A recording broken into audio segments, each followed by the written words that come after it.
Bienvenue à toutes et à tous pour cette webconférence de la filière FAI2R sur le syndrome de Cogan. Et c'est donc la deuxième partie de cette webconférence qui va être consacrée au diagnostic du syndrome de Cogan, l'évolution de la maladie, les traitements proposés et puis quelques éléments de conclusion. Alors le diagnostic du syndrome de Cogan, eh bien finalement, il est relativement simple s'il existe l'association d'une kératite interstitielle avec une atteinte audio-vestibulaire typique de type pseudo-ménière, mais par contre, le diagnostic peut être plus compliqué lorsque l'on a affaire à un syndrome de Cogan atypique et on pourrait être amené à discuter devant une atteinte audio-vestibulaire, bien sûr un syndrome de Ménière qui est un hydrops endolymphatique, lorsque l'on a affaire à un vertige avec une perte auditive qui est fluctuante, la sensation d'oreille bouchée et d'acouphène, mais dans le syndrome de Ménière, eh bien, généralement l'atteinte est unilatérale et elle est de brève durée. On pourra discuter également un syndrome de Vogt-Koyanagi-Harada, et puis très souvent également, on peut discuter un syndrome de Susak ou le Secret syndrome. Et enfin, on discutera une très longue liste de maladies systémiques dans lesquelles on peut avoir une atteinte à la fois ophtalmologique et audio-vestibulaire, qu'il s'agisse de la périartérite noueuse, qu'il s'agisse d'une sarcoïdose, d'une granulomatose avec polyangéite, d'une polychondrite, d'un lupus, d'une maladie de B7, d'un syndrome de Sjögren, et il y en a d'autres. Bien sûr, il ne faudra pas oublier les maladies infectieuses devant l'atteinte à la fois ophtalmologique, souvent un type de kératite interstitielle et une atteinte audio-vestibulaire.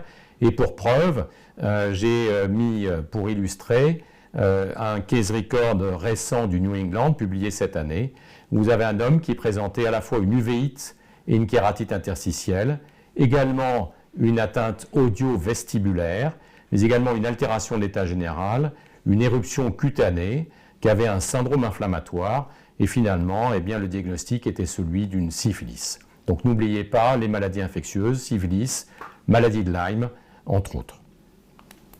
Alors l'évolution du syndrome de Cogan, eh bien, elle se fera le plus souvent par des poussées oculaires et ou des poussées vestibulaires, entrecoupées de périodes de rémission.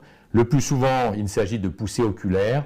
Les maladies où l'atteinte vestibulaire est en général au début de la maladie, puis ensuite va s'estomper dans l'évolution. Et la principale complication du syndrome de Cogan, c'est la surdité. Les séquelles visuelles sont beaucoup plus rares, intéressant moins de 20% des malades.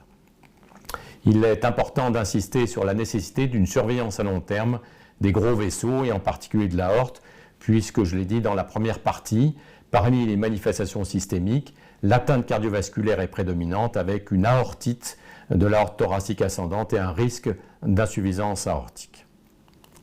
Et enfin, pour terminer, le traitement, eh bien, il reste totalement empirique dans le syndrome de Cogan, car en raison de la rareté de la maladie, il n'y a eu aucun essai thérapeutique dans ce syndrome.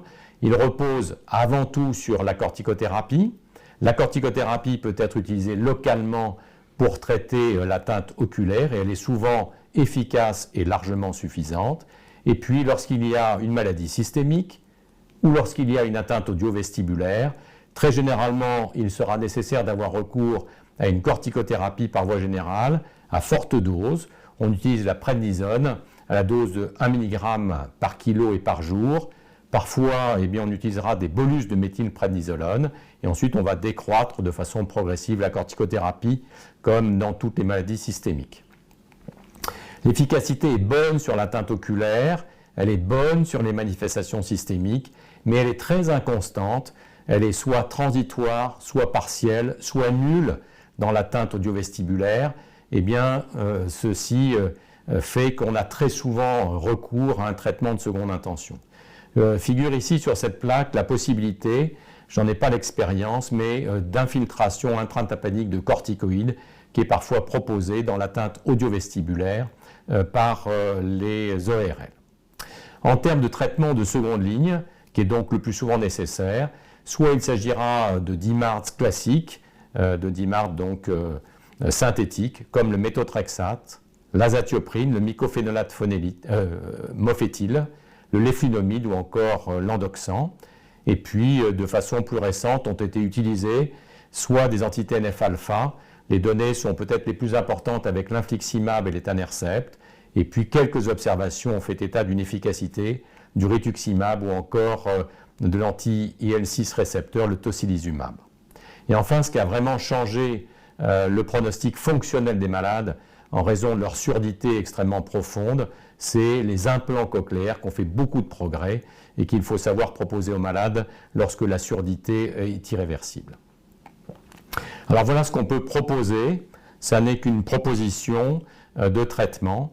Lorsque vous avez, donc c'est en haut et à droite, une atteinte audio-vestibulaire, ou lorsque vous avez des manifestations systémiques, ou lorsqu'il existe une atteinte oculaire qui est sévère et ou récidivante, dans ce cas-là, il faut avoir recours à la corticothérapie par voie systémique, avec de la prednisone à la dose de 1 mg par kilo et par jour, éventuellement associée, si nécessaire, par des bolus de méthylprednisolone, 15 mg par kilo et par jour, en général 1, 2 ou 3 jours de suite, et y associer d'emblée un traitement soit par un traitement synthétique classique, et le plus souvent c'est le méthotrexate qui est crédité d'une meilleure efficacité, ou d'un anti-TNF-alpha.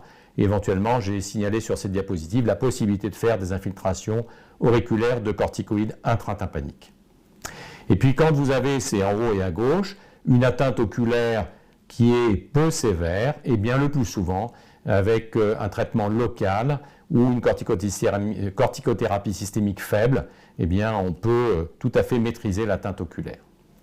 Et puis on regarde la réponse audio-vestibulaire, soit elle est bonne et dans ce cas-là on diminuera progressivement la corticothérapie pour obtenir la dose minimale d'entretien, la durée du traitement de fond, qu'il s'agisse du méthotrexate ou du mycophénolate ou d'un anti-TNF, reste tout à fait empirique et il n'y a pas de recommandation spécifique. Enfin, lorsqu'on n'a pas de réponse à la corticothérapie et au traitement de première intention, qu'il s'agisse par exemple du méthotrexate ou d'un anti-TNF-alpha, eh bien vous allez avoir recours à des molécules de seconde intention, soit de l'endoxan, le cyclophosphamide, ou éventuellement une autre biothérapie qui est parfois efficace dans certains case reports, du tocilizumab ou du rituximab. N'oubliez pas en bas et à gauche la possibilité d'implanter ces patients et parfois c'est le meilleur des traitements à faire et souvent ces patients qui n'ont pas d'autres manifestations que la surdité eh bien, sont implantés et d'autre part n'ont plus de traitement et vivent très bien avec ça. Voilà, en conclusion, on va dire que le syndrome de Cogan est une vascularite systémique qui est extrêmement rare. Même après extension de la définition en 1980 par Haynes au syndrome de Cogan dit atypique, je vous rappelle atypique soit par l'atteinte ophtalmologique, soit par l'atteinte audio-vestibulaire, soit par le délai entre les deux types d'atteintes ophtalmologiques et audio-vestibulaire. C'est une vascularite systémique qui peut intéresser les vaisseaux, surtout de petit calibre, mais également les vaisseaux de moyen et de gros calibre, et en particulier l'aorte thoracique ascendante, dont la pathogénie, vous l'aurez compris, reste totalement inconnue, même si probablement il s'agit d'une maladie auto-immune. La sévérité de l'affection est avant tout liée à l'atteinte auditive, qui est souvent extrêmement sévère et qui est souvent non réversible malgré tous les traitements qui sont utilisés. Et on a des progrès majeurs qui ont été faits avec les implants cochléaires en termes de qualité de vie pour les malades. Il n'y a pas de recommandation thérapeutique forte, en dehors des corticoïdes par voie générale à utiliser d'emblée en association un anti-TNF-alpha ou en ce qui me concerne plutôt du méthotrexate, en particulier pour l'atteinte audio-vestibulaire. Voilà, je vous remercie pour votre attention.